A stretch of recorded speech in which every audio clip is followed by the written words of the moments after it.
श्री शिवाय नमस्तुभ्यम, हर हर महादेव। 15 जनवरी के दिन अष्टमी पड़ रही है और यह दिन अपने आप में अद्भुत हो रहा है क्योंकि इस दिन है मकर संक्रांति। गुरुदेव प्रदीप मिश्रा जी के 2 बेलपत्री के उपाय आप सभी को सरल भाषा में बताने का प्रयास करूंगी।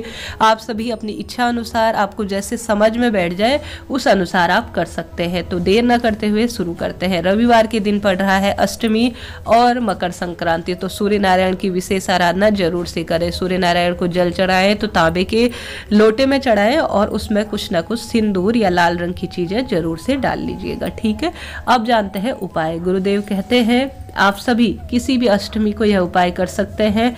जीवन में रोग मुक्ति होगी, धन संबंधी परेशानी दूर होगी, मनचाहा विवाह होगा या जो भी कामना होगी आपके जरूर से पूरी होगी। तो आप सभी को इसके लिए ले लेनी है 1 बेलपत्री, ठीक है। घर से ही तैयार करके ले जाइए 1 बेलपत्री, जैसा स्क्रीन पर दिया हुआ है। आप सभी को जैसे कि 3 पत्तियों वाली साफ सुथरी डंडी सहित लेकर जानी है। बीच वाली पत्ती पर आपको लाल चंदन से पूरा उसे रंग लेना है और दोनों की जो साइड वाली पत्तियां हैं उनमें पीला चंदन लगा देना है और जो डंडी है ना उस पर आप सभी को मन की कामना करते हुए शहद लगा देना है। गुरुदेव कहते हैं 33 कोटि देवी देवताओं का इस पर वासा है, यह माता रानी के अंश के स्वरूप में है। तो आप सभी को इस तरह से तैयार कर लेना है। फिर आप सभी विधि विधान से महादेव के मंदिर में जैसा भी पूजन करते हैं महादेव का उस विधि से कर लीजिए, कोई दिक्कत की बात नहीं है। अब यह जो आपने बेलपत्री इस तरह से तैयार की है ना, माता अशोक सुंदरी का स्थान, जो कि जो भगवान शिव माता पार्वती की सबसे छोटी पुत्री है, माता अशोक सुंदरी के स्थान पर स्क्रीन पर भी देख पा रहे हैं, वहां पर आप सभी को इसे रख देना है। अपने मन की बात कहते हुए, जो भी आपके जीवन में पीड़ा है, जो तकलीफ है, जो भी जीवन में समस्या है, अपने मन की बात कहते हुए माता अशोक सुंदरी के स्थान पर इस बेलपत्री को आपको रख देना है, ठीक है। बस यही सरल सा कार्य करना है, विशेष रूप से अष्टमी के दिन। खास तौर पर अष्टमी इस बार अद्भुत हो रही है क्योंकि इस बार हो रहा है कई तरह के शुभ संयोग, क्योंकि यह मकर संक्रांति का दिन है। तो ऐसे में आप सभी को जरूर से यह उपाय करना है। इसके बाद जो है यह कार्य कर लिया। अब गुरुदेव कहते हैं दोबारा से सुनिए, आप सभी को जो अशोक सुंदरी पर आपने मन की बात कह ली, सब कुछ हो गया, फिर इसी बेलपत्री को अपने साथ उठाकर लेकर आ जाना है। कोई भी पेड़ हो वहां पर भी आप सभी को दोबारा से एक जल का लोटा समर्पित करना है और इस मात्र 1 बेलपत्री जो आप उठाकर लाए हैं ना, जो आपने कलर किया हुआ है, रंग किया हुआ है, कहने का अर्थ है चंदन से लेपन किया हुआ है, उसे जो है किसी भी पेड़, कोई भी पेड़ हो, पीपल हो, शमी हो, केले का वृक्ष हो, वहां पर आप सभी को इसे भी यहाँ पर भी मन की बात कहते हुए समर्पित कर देना है। मैंने आपको पूरा समझाने का प्रयास किया। अब कल का उपाय जो गुरुदेव ने बताया था ना, चंद्रभागा शिव महापुराण कथा में मैंने वीडियो अपलोड किया था। आप सब कह रहे थे कि मुझे समझ में नहीं आया, क्षमा प्रार्थी हूँ, माफी मांगती हूँ आप सभी से कि आप सभी को मैं अच्छे से समझा नहीं पाई। तो अब सही विधि से आप सुन लीजिए।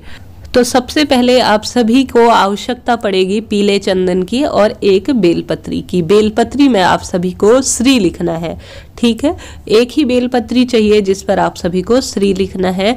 महादेव के मंदिर में आपको चले जाना है। जैसे भी आप महादेव का पूजन करते हैं सही विधि से करने का प्रयास करें, ठीक है। इसके बाद जो है आप सभी जो श्री लिखा हुआ बेलपत्री है अपने मन की बात कहते हुए महादेव की जलाधारी के ऊपर आपको समर्पित कर देना है, ठीक है। अब जो चिकना वाला हिस्सा है ना उस पर श्री लिखना है और चिकना वाला हिस्सा ही महादेव पर रखा जाता है, अर्थात महादेव को समर्पित किया जाता है। तो श्री लिखा हुआ महादेव को समर्पित करना है, अर्थात स्पर्श कराना है और इस बेलपत्री का मुख दक्षिण दिशा की ओर होना चाहिए। अर्थात जो डंडी है ना, मुख कहीं भी हो उससे फर्क नहीं पड़ता, परंतु जो बेलपत्री की डंडी है ना उसे आप सभी को दक्षिण दिशा की ओर रखना है, ठीक है। बस यही कार्य करना है, इतना सा कार्य था, कोई दिक्कत की बात नहीं थी, न इसे अधिक समझने की आवश्यकता है। 1 बेलपत्री लेनी है जिस पर श्री लिखना है। इसे श्री जो है आप सभी को पीले चंदन, लाल चंदन किसी से भी लिख लेना है। महादेव के मंदिर में विधि विधान से पूजन करना है। उसके बाद जो है इस बेलपत्री को जलाधारी पर समर्पित करना है। चिकना वाला हिस्से में आप सभी लिखे हैं तो उसे महादेव के बेलपत्री जलाधारी पर समर्पित करते हुए आप सभी जो है दक्षिण दिशा की ओर उस बेलपत्री की डंडी का मुख करेंगे, अर्थात बेलपत्री की डंडी को करेंगे। बस यही उपाय है, कोई अधिक इसमें कठिन नहीं है। गुरुदेव कहते हैं किसी विशेष तिथि पर करते हैं तो मात्र एक बार करने से ही आप सभी को परिणाम देखने को मिल जाएगा। अन्य दिनों करते हैं जैसे कि सोमवार इत्यादि में तो फिर अधिक करना पड़ेगा। तो जरूर से इस अष्टमी तिथि और मकर संक्रांति की तिथि पर आप सभी इस उपाय को करें। मैंने कोशिश की है आप सभी को सरल भाषा में इस उपाय को बताने की। फिर भी आपका कोई सवाल रह गया हो, मन में कोई दुविधा हो तो जरूर से पूछ लीजिएगा। हर हर महादेव।